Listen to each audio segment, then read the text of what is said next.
السلام عليكم ورحمة الله وبركاته.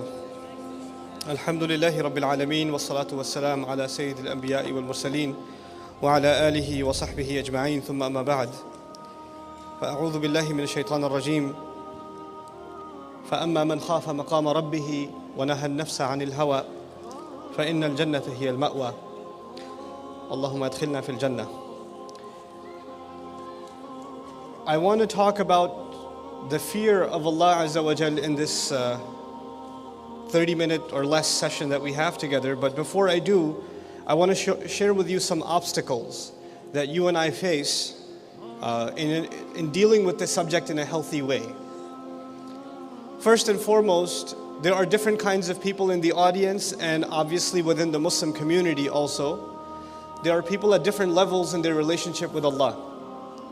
There are youth that are maybe here at this conference. My guess is most of them aren't here, that aren't even remotely religiously affiliated.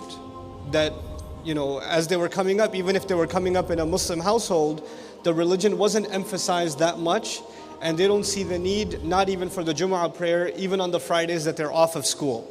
They don't see the need to go. And their parents, as these kids are becoming teenagers and growing a little older, they're starting to feel the need to bring religion into the lives of these children, because they realize the impact it's having on their character now than they ever did before. So it's a state of emergency in certain families. That's one kind of person. But another kind of, or category of Muslims, especially younger Muslims, are Muslims that had some sort of an awakening. And you started turning towards the religion, and one of the things that brought you here to this conference is perhaps maybe a lot of you even came without your family. You came on your own, you came with a bunch of friends, because you wanted to feel connected to a larger Muslim community. You wanted to be part of, or meet with scholars and speakers and feel rejuvenated. It's a way of refreshing your iman, and I really appreciate that about conferences.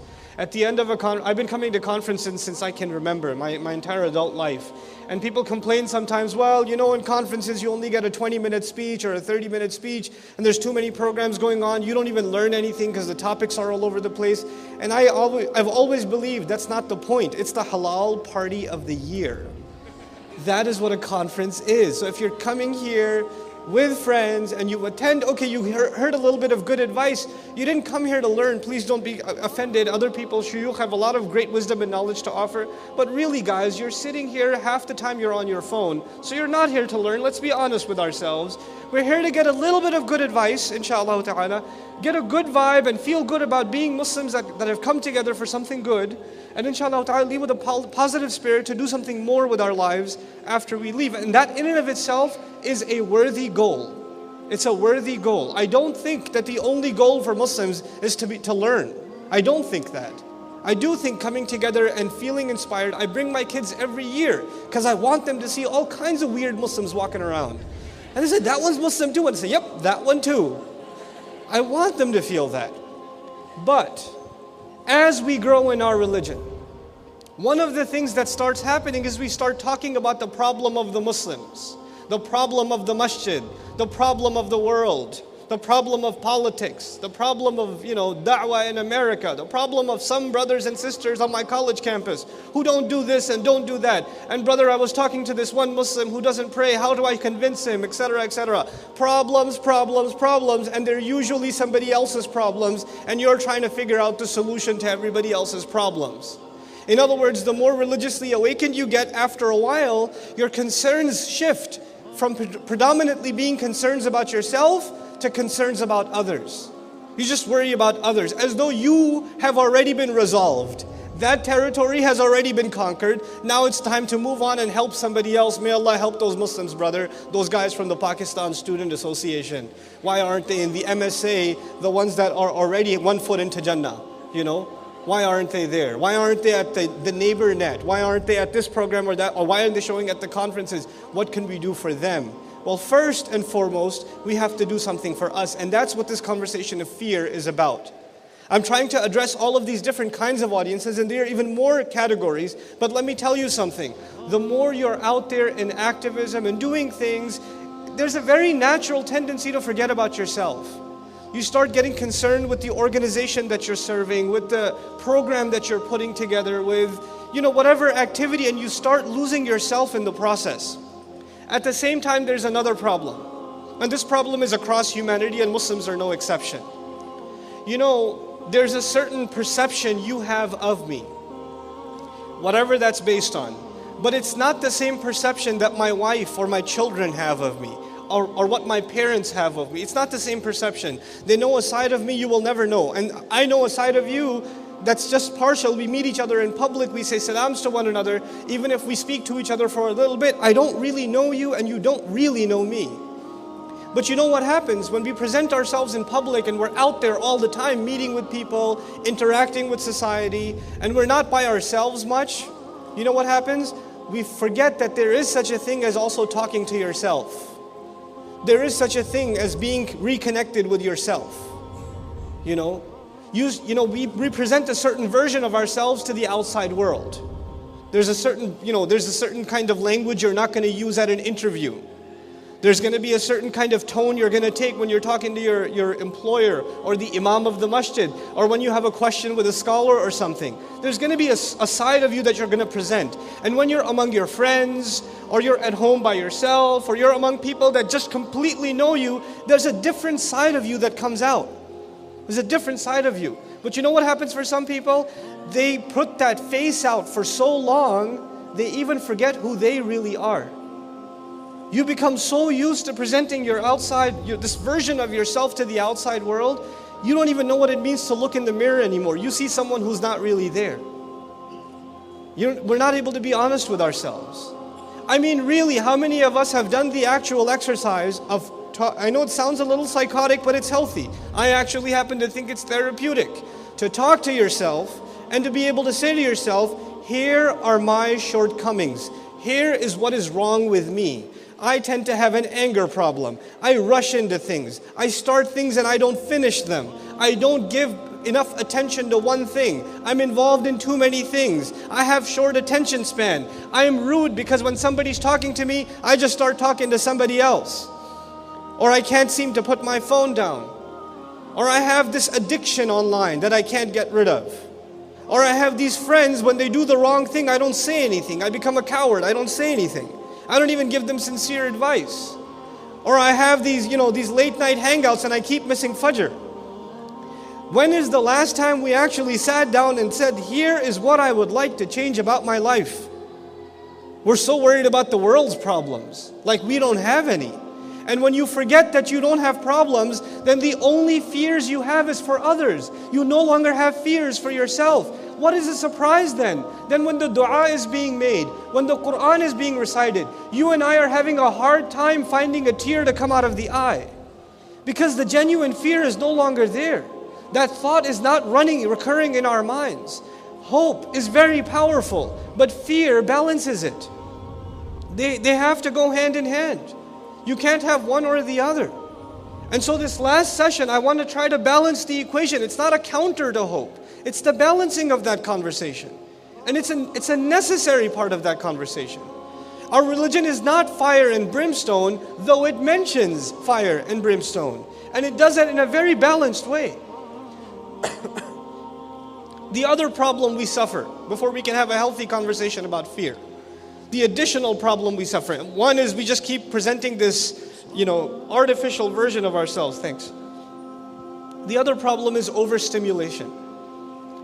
You guys, so many of you are addicted to movies, and on top of that, horror movies, and people, they celebrate things that we're supposed to be afraid of.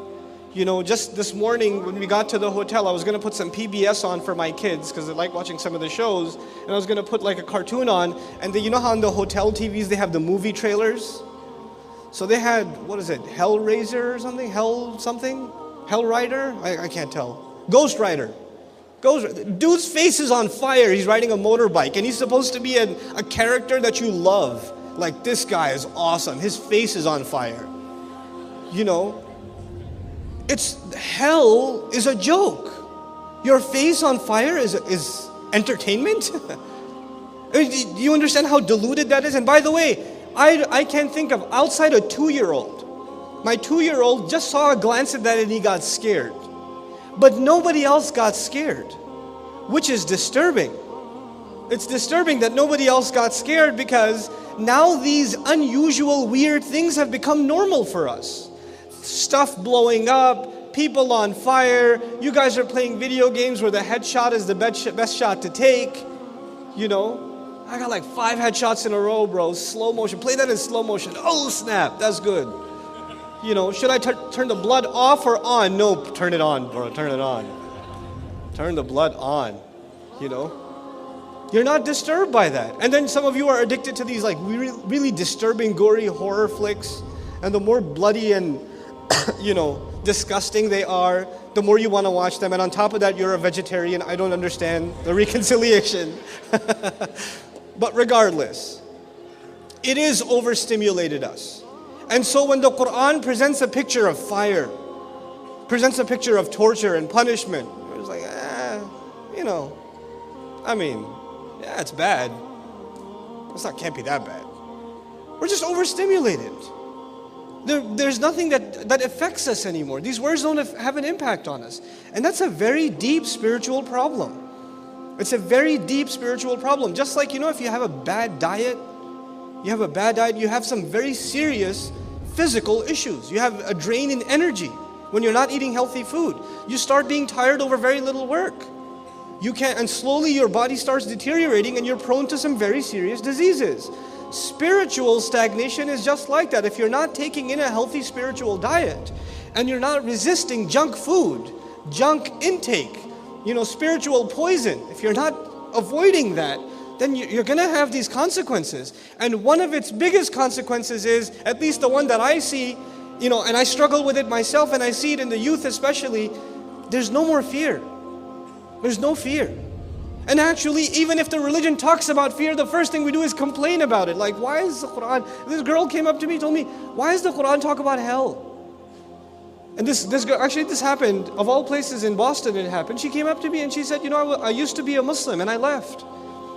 And I said, okay, let's talk after the program. And she told me I left Islam because I was reading Surah Al-Rahman. And I was like, okay, well that's cool. Surah Al-Rahman, the extremely merciful, the unimaginably merciful. She goes, yeah, if God describes himself as so unimaginably merciful, why is it that in the middle of this surah, people are being dragged into hell by their heads being grabbed? Why are they being burned? Why is there boiling water being poured onto them? يَطُوفُ بَيْنَهَا وَبَيْنَ حَمِيمٍ آنٍ يَطُوفُونَ بَيْنَهَا وَبَيْنَ حَمِيمٍ آنٍ. They're going to be going back and forth between boiling water and torture. What kind of mercy is this? I don't understand. Oh, I'm sorry, I'll place a different order for another surah for you. You know? Because you're not comfortable with the idea. Who's talking to who here? Master is talking to slave. This is not a book that you need to review on Amazon.com that you say, I like most of it, but this hellfire stuff was a little, I give it 2 stars for that. Because you're in a position to judge what is good and what isn't good. You know? And you don't like to feel scared. You know, and she said, I just couldn't believe that God would create a hell. So I don't like fear. I don't like it to the point where if a religion makes me feel it even a little bit, then that religion makes me uncomfortable. Wow, that's your state. That's the position you're in. And by the way, speaking of this surah, before I move on, you should know something about this surah. This incredibly graphic description of hell that is supposed to scare you, and right at the end of it, يقول سبحانه وتعالى وَلِمَنْ خَافَ مَقَامَ رَبِّهِ جَنَّتَانِ. Whoever got afraid of standing in front of his master gets 2 gardens. In other words, I scared you to qualify you for Jannah. The entire point of scaring you was so you can go to Jannah. Even Allah scaring us is a mercy. Even that is a mercy. But this idea of I don't want to talk about hellfire. I don't want to talk about Judgment Day. Let's talk about mercy. Allah doesn't let us do one side. He doesn't. Study Quran on your own. Study it. You'll never find a surah that just presents one side of the picture. Allah always balances the equation. And we're naturally supposed to be people that fear Allah Azza wa Jalla and do an accounting of ourselves. There are many words in the Quran that describe fear. This is one of the things in the Arabic language. When something is important, then they gave it many names. When a concept, an item, an object like the sword or the horse, when something was important to Arab tradition, they would give it many names. Fear and emotions, by the way, are a very big part of Arabic literature. So the words in the Arabic language for fear are many. And interestingly enough, the Quran uses over a dozen different words just for fear. Just for fear. Khawf, for example, the most common word, La khawfun alayhim, finish the ayah for me because I'm not Egyptian. La khawfun alayhim, wa la hum yahzanun. Khawf. Khawf actually means to see the dangers that are coming and be afraid of what's coming. You know, like a hurricane warning and you're packing your bags and getting out of town? That's khawf. You know, the Arab says, خُذِ الْأَمْرَ بِقَوَابِلِهِ. Take hold of the matter by taking notice of the signs. See the change in the winds and know that trouble's on its way. This is khawf. Allah says, فَأَمَّا مَنْ خَافَ مَقَامَ رَبِّهِ جَنَّةً. Whoever was afraid of standing in front of their master, in other words, they could tell this is coming. They weren't delusional to the fact that it's not coming. This idea, you will not have fear until you realize there's a state of emergency, there's trouble coming. And that's the other huge problem, especially the youth have. I got time, bro. I got time to kill. That's why I got Angry Bird and I got like Temple Run on my phone so I could just, because I got time, I got just sitting around. You know, you don't have time. Who told you have time? Where did that come from? Allah gave you this incredible thing called the intellect so you can fry it playing video games? That's why He gave it to you? So you can watch one episode after the other? This is why you were given, you know, what's the difference between you and people who have no purpose in their life? You know, Allah complains about them and says, أَفَحَسِبْتُمْ أَنَّمَا خَلَقْنَاكُمْ عَبَثًا. Did you assume that we've created you without a purpose? Pointless life? That you just got time to kill? You don't have time. And on top of that, the Muslims, subhanAllah. That in and of itself is an indication there's no fear. Entertainment, I don't think is wrong. I personally don't think it's wrong. It's okay. Entertain yourself, but know some limits, guys. Put some limits on it. It's like once you start, you can't stop. You know, and that's an indication that you're not afraid of its consequences. There's khawf. There's al-khashya. Al-khashya, Allah says, فَلَا تَخْشَوْهُمْ وَخْشَوْنِي. You know, khashya literally in Arabic means when you're afraid of the evil of something. The harm that will come to you from something. I'm afraid of a snake, it's a kind of a khashya. It's a kind of khashya. Because I'm afraid of its poison, its bite. That's khashya. Allah told us specifically, for example, don't be afraid of people or what they're capable of doing to you. Even if they have that capability. Look, the fear of a snake is a logical fear. It's not something wrong. Even Musa alayhi salam up on the mount was afraid of the snake. It's natural. It's not like there's a lack of iman there. You're a normal human being. And by the way, that tells us something else. Fear is a necessary instinct for survival. It's not something negative in and of itself. A child that does not have fear has a problem because he will jump out the window. He will go take the step down the stairs even though he can't handle it. Because there's no fear. The smart child will taste that once and then the next time he'll back off. Even the smarter child will see his little brother go and say, okay, you know what, I'll wait for mama. You know? That's just child psychology. So what does Allah tell us? Here's a bunch of people that fell off a cliff before you. You want to go down that road? You want to taste it for yourself? And what do? Dumber than a child? Yeah, let's try it. How bad could it be? I'm going to be the exception. I'm going to be the one that jumps out the window is going to float. Watch. There are no exceptions. Whoever tries to wrestle the truth, wrestle the inevitable, gets wrestled and pinned themselves. There is no way.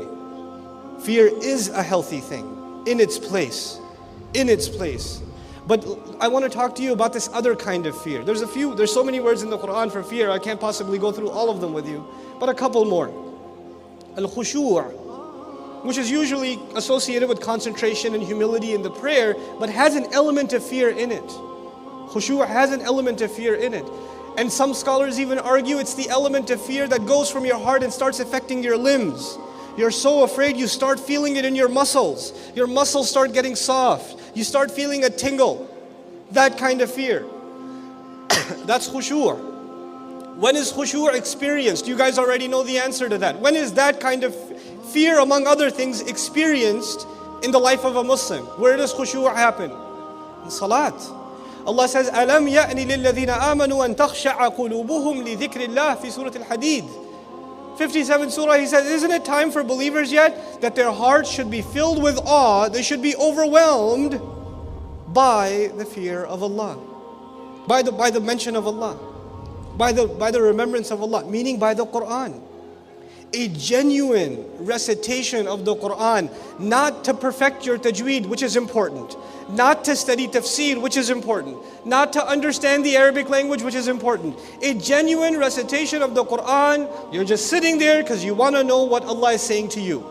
That's the only reason you're reading it. It's not ilm, it's not muraja'ah, it's not review for your hifz, it's not none of those things. Those are all great things. But there has to be a time when you sit and recite Quran, and the only reason you're doing it is because you need therapy. That's the only reason you're doing it. And when that happens, you will experience khushu'. And when you get mature in that, then that is supposed to happen inside salat. That's when it's supposed to happen. But if you have to build up to that point, it should even happen outside. You just sit and recite Quran and let Allah Azza wa Jal overwhelm you with His words, because they are overwhelming. They are very powerful words.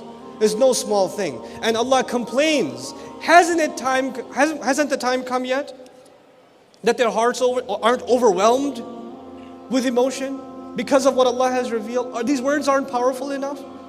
You know, these same words, if they fell upon a mountain, لَرَأَيْتَهُ خَاشِعًا رَدُّ الْعَمَلِ الْأَوَّلِ. The first reaction for the mountain, خَاشِعًا. And a mountain is just solid rock. It's just rock. And yet that rock experiences internal change because of the word of Allah. And then it can't handle it, mutasaddi'an. How much harder than that rock does a heart have to be that it hears the word of Allah and nothing happens? How much harder? That Allah has to complain in the Quran. What is going on? How come these words aren't having their impact? Don't worry about it, guys. I have like 8 minutes left. I'll take less than that. Okay. Now I want to talk to you about just a couple more fears. Two very common words that are associated with fear, that actually they're related to each other. One of them, even though it doesn't technically mean fear, is taqwa. And I think all of you know the term taqwa, right? You've heard it before. And a lot of times in the Quran, when taqwa is translated, it's translated as fear. But just from a linguistic point of view, taqwa essentially is a fear or actions taken out of fear, precaution, protecting yourself. It comes from wiqaya, which literally means protection. So when you lock the house as you leave, that's taqwa. If you're going on a road trip and you left a couple of lights on purpose, and you set the alarm, or you told the neighbor, or you left the keys with a friend or whatever, all of that's taqwa. In other words, you took proper precaution to not get yourself into trouble. Taqwa is before the fact. Taqwa is before the fact. In other words, you don't want to get yourself into trouble. You don't want to, get a ticket, so you slow down before the red light comes. That's taqwa. In other words, it's a genuinely healthy, logical attitude for someone who knows there's trouble out there. That's what Allah Azza wa Jal wants from us. Just become awake, aware, conscious people.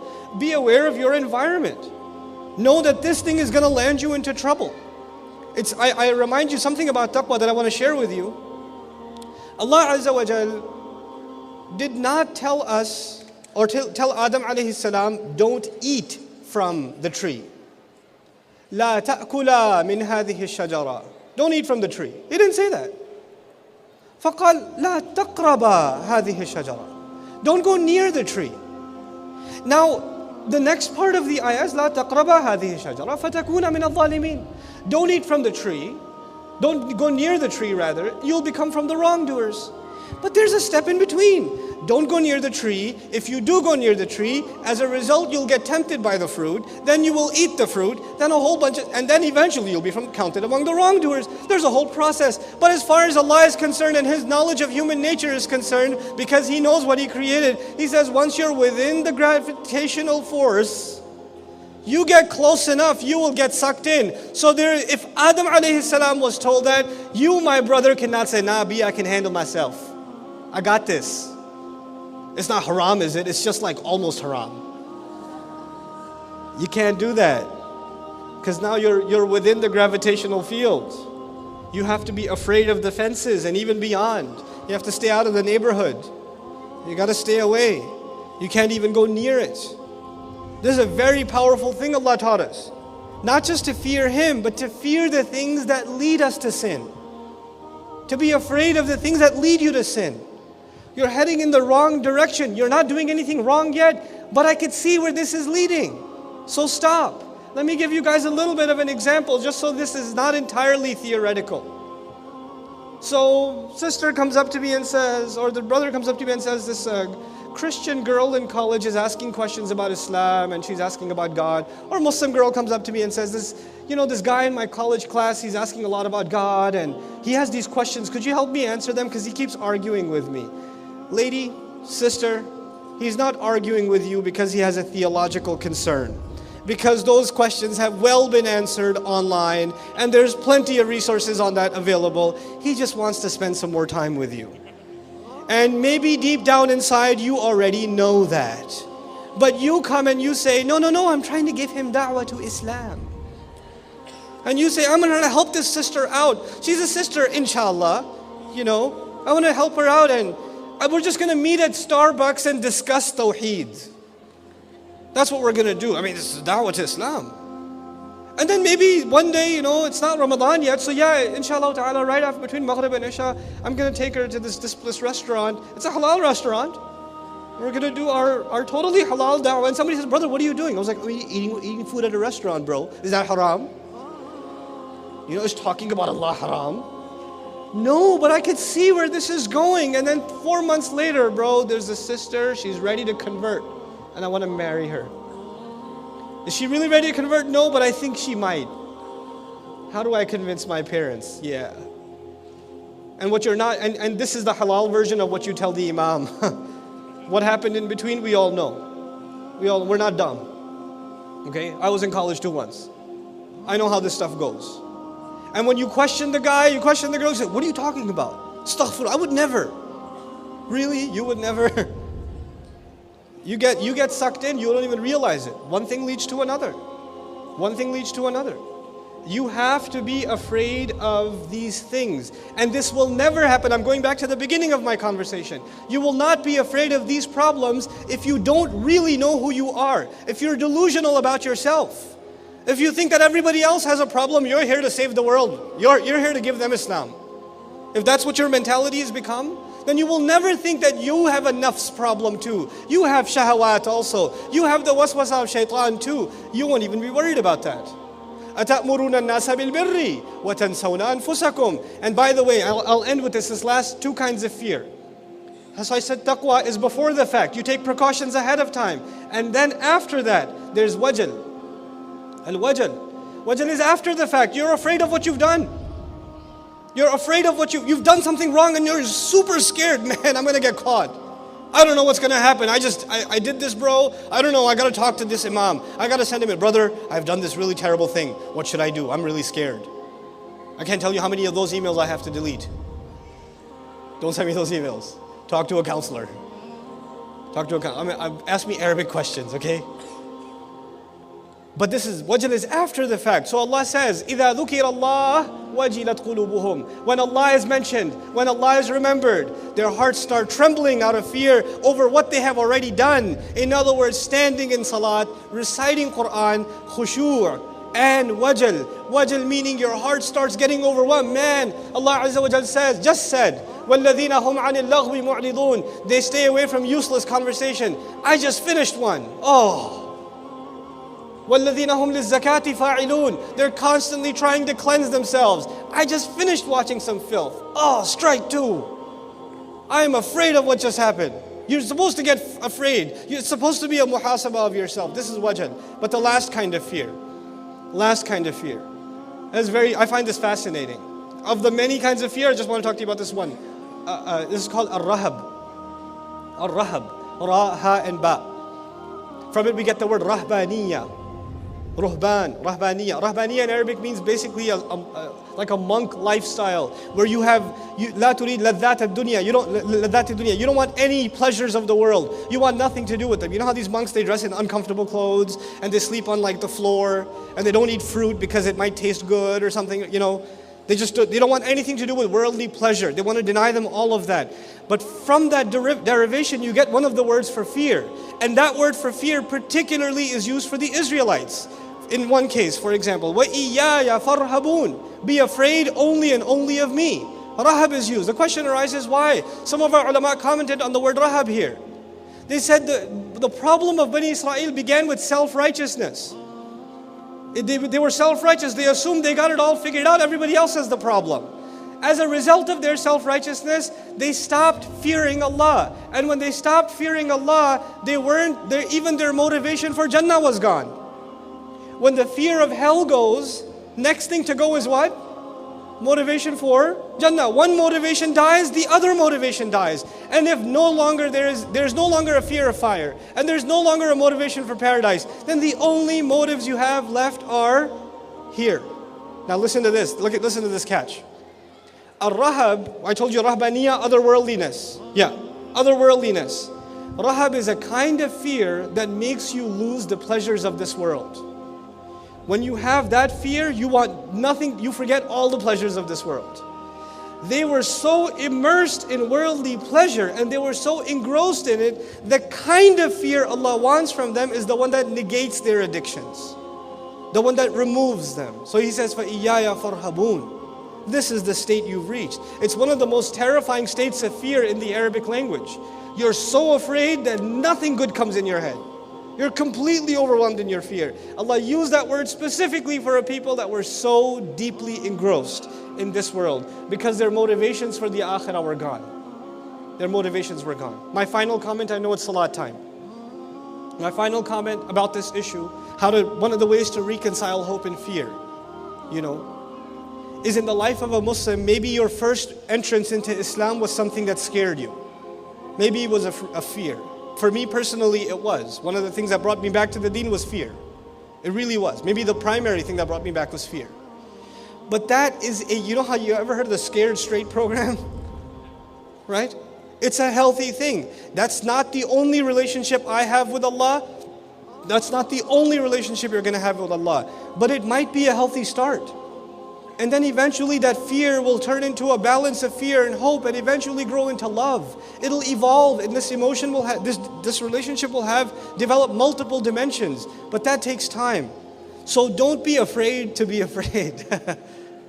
Be fearful of Allah. May Allah Azza wa Jal allow that fear to enter into our hearts, a healthy fear of Allah. And may Allah Azza wa Jal give us that balanced fear that we should have of Him and of the hudud that He has set of us. May Allah make us afraid of disappointing Him.